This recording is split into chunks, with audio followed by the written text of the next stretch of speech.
दुनिया में आपने सुना है कि जो शिकायत करता है उसकी जांच होगी या जिसकी शिकायत हो रही है उसकी जांच होगी। मैंने वहां का ये बताया था कि 2 मामलों में 150 करोड़ रुपए की रिश्वत थी, जो मैंने दोनों मामले कैंसिल कर दिए थे। उसमें मैंने नाम बताए, लेकिन सीबीआई इंक्वायरी करा के उनकी जांच नहीं हो रही है, उनसे पूछताछ नहीं हो रही है। मेरे से 2 बार पूछताछ हो चुकी।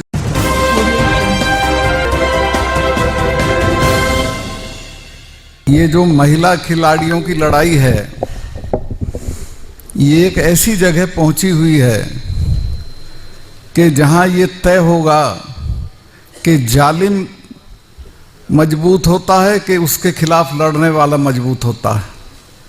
मुझे नहीं लगता कि सरकार कुछ ऐसा करने वाली है जिससे उनके आंसू पूछे। मैंने उनको ये सजेशन दिया है कि अगर तुम्हारी बात ना मानी जाए तो तुम हमें 3-4 सिर्फ मीटिंग राजस्थान में दे दो। मुझे चिल्लर साहब दोबारा आना पड़ेगा, उन बच्चियों का एक कार्यक्रम यहाँ कराना पड़ेगा, चूँकि राजस्थान में सरकार की नस दबी हुई है। अगर राजस्थान में वो बच्चियां घूम गई, चूँकि मेरा बहुत घूमना होता है और मैं जानता हूँ कि जिस दिन वो घसीटी जा रही थी 28 तारीख को जनपद पे, उस वक्त राजस्थान के हजारों परिवार में खाना नहीं बना था। तो जब राजस्थान के लोग उनकी सभाओं में आएंगे, भीड़ दिखाई देगी, तो दिल्ली 1 हफ्ते में ची बोल जाएगी और उनकी बात मानेगी। बस वो एक बार तैयार हो जाने के लिए, पहले तो उन्होंने मुझे तेजाजी संस्थान के लोग गए थे जयपुर से, उनको तारीख दे दी थी, लेकिन फिर बीच में वो बातचीत में फंस गई। तो अगर तारीख दे दी और वो आई तो फिर एक बार आपको आना पड़ेगा अलवर के इस, मेरा तो ख्याल है उस वक्त चिल्लर जी खुले में आप सभा करिए, लोग आएंगे। लोग बहुत गुस्से में हैं उनके साथ, जो बेटियों के साथ अन्याय हो रहा है, और बहुत बहुत जबरदस्त रिएक्शन है लोगों में। सही बात तो ये है कि दिल्ली में जो सरकार आज है वो आपको मिटाने पे जुटी हुई है। उन्होंने एमएसपी नहीं लागू किया। जब ये किसान आंदोलन चल रहा था तो 700 लोग आपके मरे वहां। कुतिया भी मरती है तो प्रधानमंत्री के यहाँ से उसके लिए शोक संदेश जाता है, लेकिन 700 लोग मरे, किसी ने कुछ नहीं बोला। मैं बहुत दुखी था। 10 दिन मैंने सोचा कि मैं गवर्नर हूं, मुझे बोलना चाहिए कि नहीं बोलना चाहिए। मैं अपना इस्तीफा जेब में रख के प्रधानमंत्री से मिलने चला गया और मैंने जाके कहा कि साहब ये 4 महीने हो गए थे, तब 4 महीने से पड़े हैं, आज तक इनसे कोई बातचीत नहीं हुई, कुछ बातचीत करके इसको निपटा दीजिए। उन्होंने लापरवाही से कहा नहीं नहीं सतपाल भाई सब चले जाएंगे। तो मुझे बहुत गुस्सा आया और मुझे लगा कि ये तो कुछ गांठ ही नहीं रहे। तो मैंने कहा साहब ऐसा है, आप इनको जानते नहीं, ये जो सिख भाई हैं इनके तो गुरु महाराज ने अपने 4 साहबजादे शहीद करा दिए थे, समझौता नहीं किया था। और जब ब्लू स्टार ऑपरेशन हुआ उसके बाद मिसेस गांधी ने 1 महीने तक अपने फार्म हाउस पे महामृत्युंजय का पाठ कराया था। अरुण नेहरू मेरे दोस्त थे, भतीजे थे उनके। उन्हें कहा बुआ आप तो ये सब नहीं मानती थी कि नहीं, तुम्हें पता नहीं है, स्वर्ण मंदिर को जिसने भी छुआ है वो आज जिंदा नहीं है, ये मुझे मारेंगे और इसलिए मैं ये करा रही हूँ। तो मैंने प्रधानमंत्री जी से कहा कि जिससे लड़ो, और हमारे वाले ये तो कब्र उखाड़ के दाह संस्कार कर देते हैं।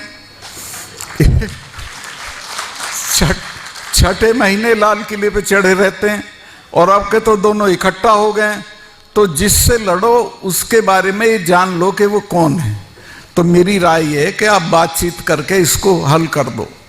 उस वक्त तो उनकी समझ में नहीं आया, लेकिन 2 महीने बाद माफी मांग के वो कानून वापस किए। लेकिन अब भी ताली बजाने लायक बात अभी नहीं हुई है।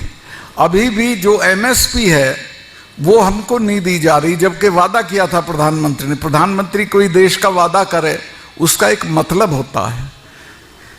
कि हम एमएसपी को कानूनी दर्जा देंगे, लेकिन आज तक नहीं दिया और देंगे भी नहीं। उसकी वजह है कि वो जो अडानी है, और आपको मैं बिला खौफ ये कह रहा हूं, अगर प्रेस के लोग भी हों, अडानी का सारा रुपया प्रधानमंत्री का रुपया है। अडानी को चूंकि नुकसान होगा, अडानी ने गोदाम बना लिए हैं हरियाणा में, सस्ता अनाज खरीद के उनमें भर लिया है, जब महंगा हो जाएगा तो बेचेगा। अगर एमएसपी को कानूनी दर्जा मिल गया तो अडानी को नुकसान होगा, इसलिए मुझे लगता नहीं कि आसानी से देंगे।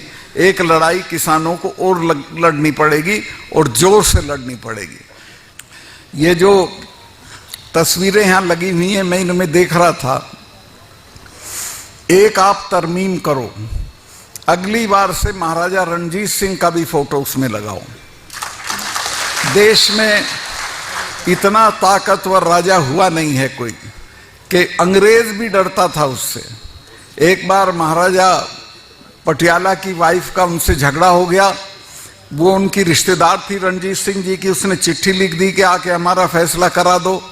महाराजा रणजीत सिंह पूरी फौज लेके आ गए और पटियाला में डेरा डाल दिया। पटियाला के राजा ने डलहौजी से कहा कि साहब ये तो संधि थी एक अंग्रेजों के और उनके बीच में, महाराज के बीच में, कि सतलुज के उस तरफ ये नहीं जाएंगे, काबुल तक उन्हीं का राज रहेगा, और सतलुज के इस तरफ महाराज नहीं आएंगे। तो कहा कि साहब ये तो आक्रमण है। तो डलहौजी ने कहा भी मुझे लंदन में पूछना पड़ेगा, मैं क्या करूं। डलहौजी ने लंदन में पूछा कि इस तरह से महाराजा रणजीत सिंह फौज के साथ पटियाला आ गए हैं। तो लंदन वालों ने कहा कि चुप पड़े रहो, 10-5 दिन में खुद चला जाएगा, कहीं ऐसा ना हो कि इससे पंगा लेके जो राज है वो भी छिन जाए। हमें जानकारी है कि उसकी फौज तुमसे ज्यादा ताकतवर है।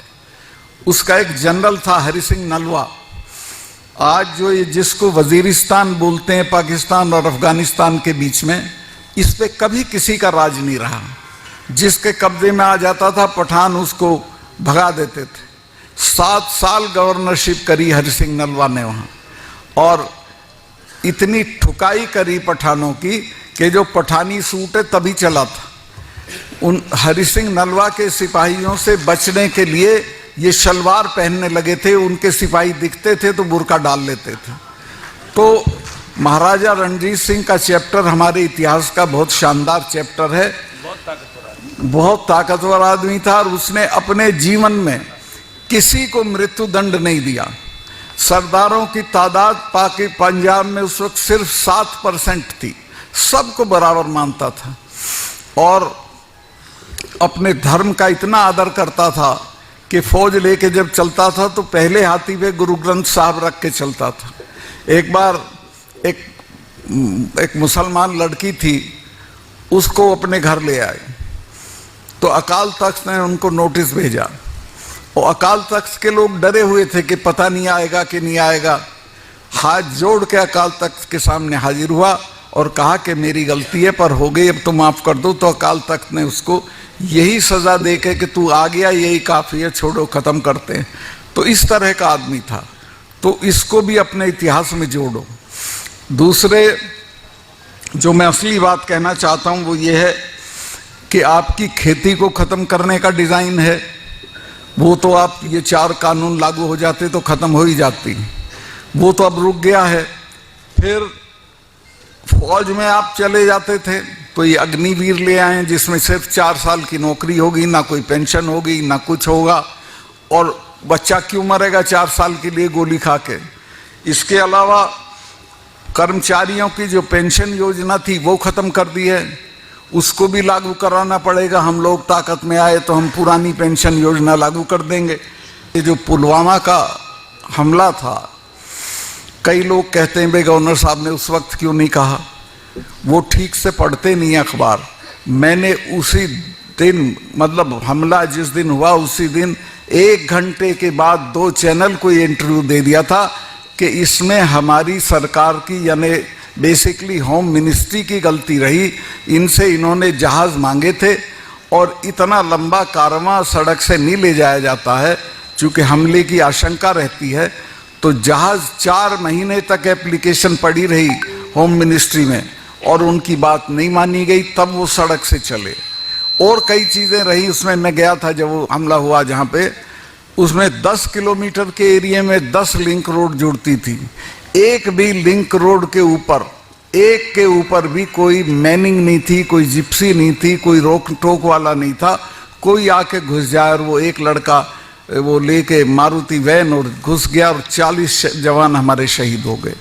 मैं जब ये प्रधानमंत्री जी अपनी शूटिंग करा रहे थे एक विदेशी चैनल को, हमारा एक यूपी में बहुत, अब तो वो उसमें चला गया उत्तराखंड में, नेशनल कॉर्बेट पार्क है, उसमें करा रहे थे।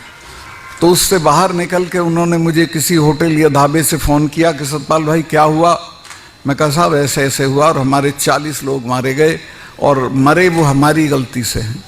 तो उन्होंने मुझे कहा कि नहीं चुप रहना, इस पर कुछ नहीं बोलना तुमको। मैंने समझा शायद ये जांच करेंगे इसकी, उसकी कोई जांच नहीं हुई। तीसरे दिन उसको चुनाव का मुद्दा बना दिया और उन बच्चों की लाश पे चुनाव ये जीत के आए।